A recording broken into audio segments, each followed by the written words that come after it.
Bonjour à tous et bienvenue dans Direct Santé, votre rendez-vous dédié à la santé et au bien-être de toute la famille. Donc ce matin, je suis accompagnée de mon binôme Dr Fissal.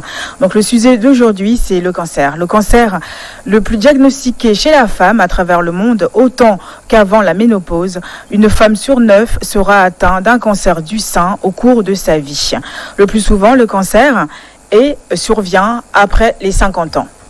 Il s'agit d'une prolifération anarchique de cellules ayant échappé au contrôle de l'organisme et cela donne une masse que l'on appelle la tumeur maligne ou cancer. Et ce cancer du sein représente l'une des préoccupations mondiales de santé publique si l'on considère sa fréquence et sa gravité. Donc comment se développe-t-il et à quel moment doit-on se faire dépister? Donc explication avec notre invitée du jour, Madame Ourou Gafou, qui est sage-femme d'État. Bonjour. Bonjour, madame. Donc, docteur Fissal, bonjour. Merci d'être avec moi encore ce matin sur ce plateau. C'est toujours un plaisir. Donc, aujourd'hui, on part sur... c'est le mois d'octobre rose, comme on dit. Donc, on part sur le cancer du sein qui qui touche énormément de femmes. Donc, nous avons avec nous ce matin Madame Ourou, qui est sage-femme d'État, donc qui va nous expliquer un peu comment on développe cette maladie et tout ce qui suit. Bonjour, Madame Ourou. Bonjour, madame, merci, c'est ça? C'est ça, c'est bien ça. Donc, on a développé, docteur Fissal et moi, en long et en large, un peu, c'est quoi cette maladie, c'est quoi le cancer du sein. Donc, on vient vers vous pour nous expliquer un peu plus ce cancer du sein. D'accord, merci. Merci pour la question. D'abord, je tiens à vous remercier pour l'invitation et tout. Merci à vous. toute l'équipe de New World TV, c'est ça? Merci à vous. C'est un à plaisir de vous avoir sur notre plateau. Nous espérons vous revoir très prochainement. Inch'Allah. D'accord. Le cancer du sein. D'accord. Le cancer du sein. Qu'est-ce que c'est exactement? Le cancer du sein. Le cancer du sein, en fait, c'est une tumeur maligne de la glande mammaire. Donc, la glande mammaire, c'est... qu'est-ce qu'on peut dire de la glande mammaire? Les seins, c'est les tissus qui sont à l'intérieur du sein. À l'intérieur du sein, au niveau des unités cellulaires du sein. En fait, un gros cancer du sein, c'est comme on vient de le dire, c'est tumeur maligne du sein. Donc, est-ce que je disais tantôt que c'est une prolifération anarchique? Et là, c'est les vrais mots qu'il faut un peu plus développer pour que nous puissions comprendre, n'est-ce pas? Parce que même moi, là, je suis un peu perdue. Donc... En fait, c'est juste une multiplication des cellules ayant échappé au contrôle de l'organisme. D'accord. L'organisme, il est là, il est bien fait avec son immunité, l'aidant à lutter contre certaines maladies, certaines affections. Mais il arrive quand même qu'il y ait des cellules qui échappent à ce contrôle de l'organisme. Donc, comme on le voit sur la photo. Voilà. Donc ces cellules-là vont se multiplier de façon anarchique. Parce que vu qu'ils ne sont plus sur le contrôle de l'organisme, donc ils vont se multiplier comme elles veulent, donc formant ainsi une masse. Donc, comme cette masse sur l'image. D'accord. Voilà, en quelque sorte. Donc, c'est cette masse que l'on appelle maintenant tumeur maligne. D'accord. Ou encore cancer. Cancer. Et comment on se fait dépister pour savoir quand on a le cancer? D'accord. Pour le dépistage se fait à deux niveaux. Il y a d'abord l'autopalpation des seins. Ça se fait soi-même. Quand on dit l'autopalpation, soi-même, tu le fais à la maison. Et lors des consultations gynécologiques, par un gynéco. Oui, mais l'autopalpitation, comment on peut savoir nous-mêmes qu'il y a un problème? L'autopalpation, c'est intéressant. Oui. Comment ça se passe? Chacun peut faire ça chez lui à la maison. Je pense comment on peut savoir qu'on a... C'est une occasion propice pour nous de savoir comment ça se fait. Merci pour la question. L'autopalpation, en fait, ça se fait juste après les menstruations. Ça ne peut pas se faire... Pendant les menstruations, les seins sont turgescents, c'est dur, du coup, tu ne peux pas faire ces gestes de mouvement de rotation et tout. Du coup, après les menstruations, tu te places devant, tu te mets debout devant un miroir. Oui. Je peux. Oui, bien sûr.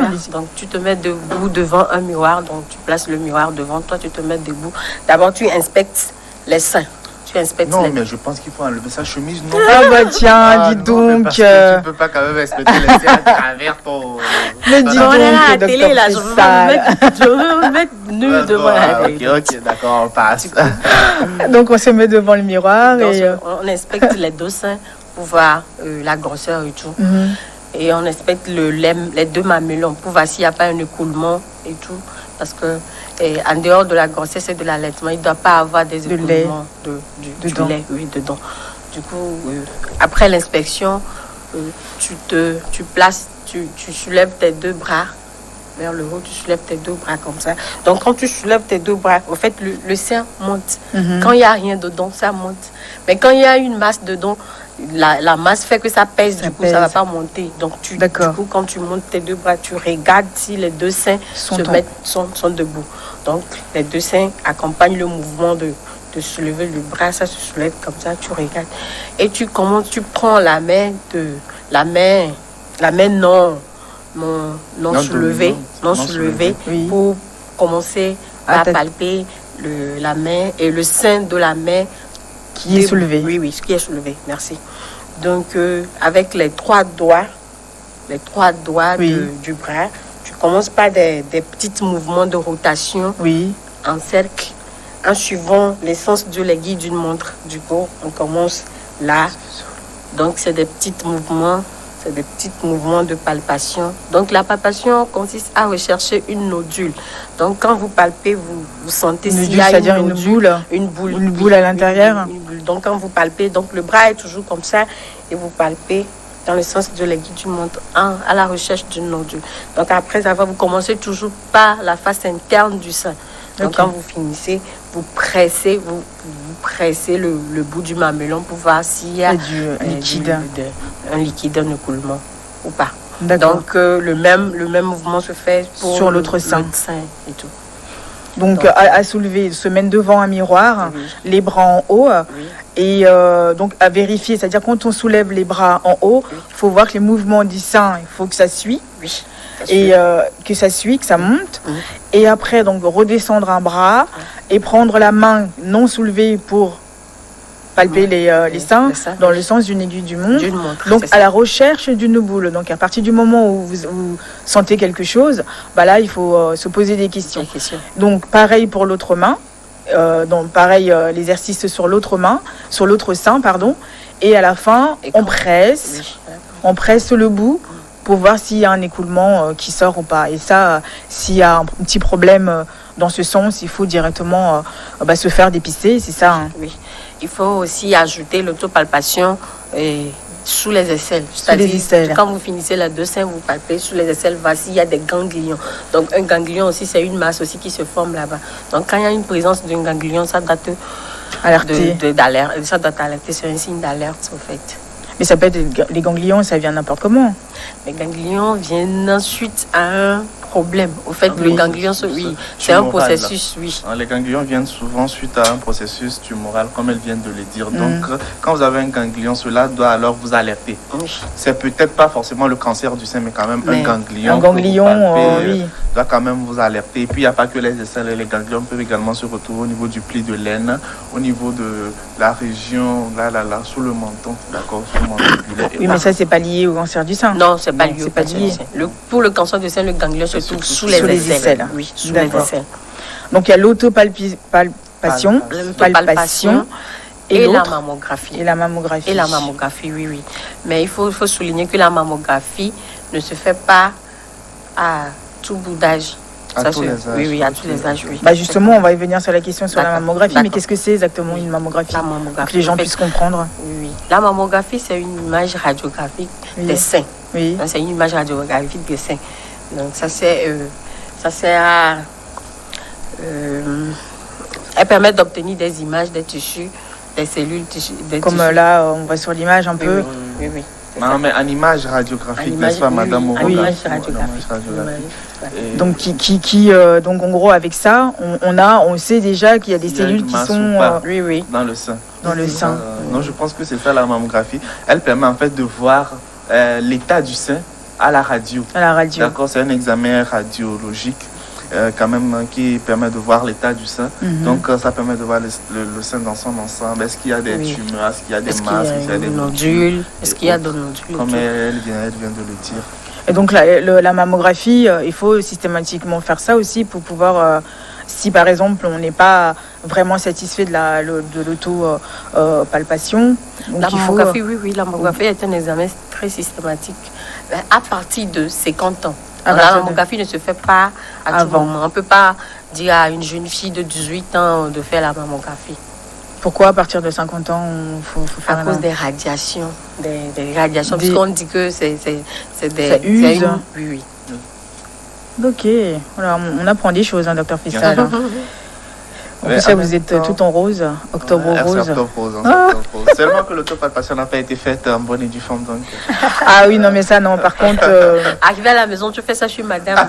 Ah oui, voilà, donc mets madame devant le miroir Et tu commences le voilà, c'est ça. Mais Madame Oda, vous dites-nous alors, après cette autopalpation, vous avez donné quelques signes, mais quels sont les autres signes qui peuvent vous alerter, qui peuvent faire penser à un cancer du sein?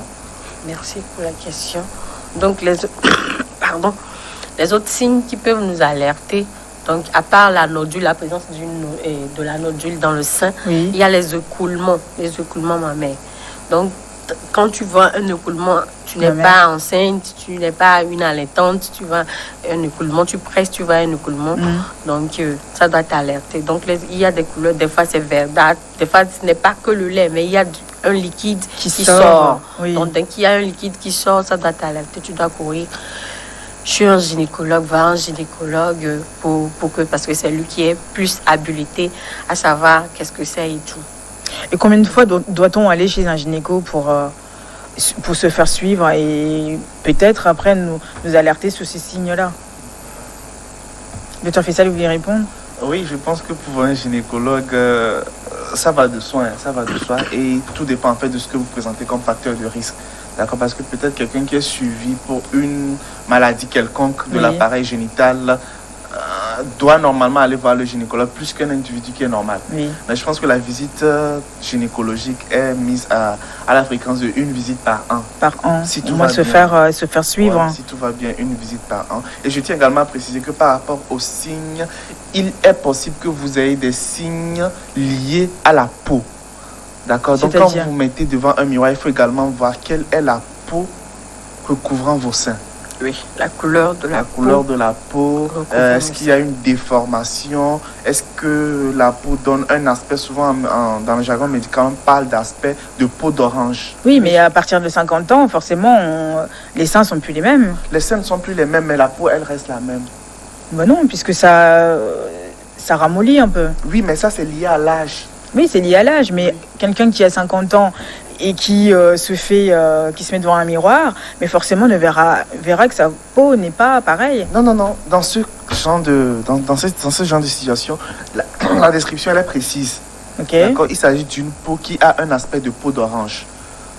Donc, c'est une peau qui est fripée, qui est faite de pores, en fait. D'accord. Quelque sorte de pores.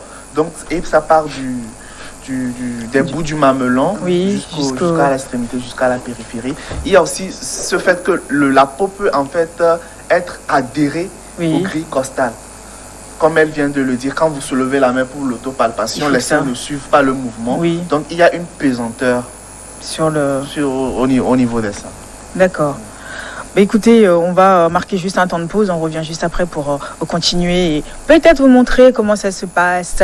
Hein, docteur Fissal? Bien sûr, Ah j'y oui, tiens toujours. Il y tient, vraiment. À tout de suite.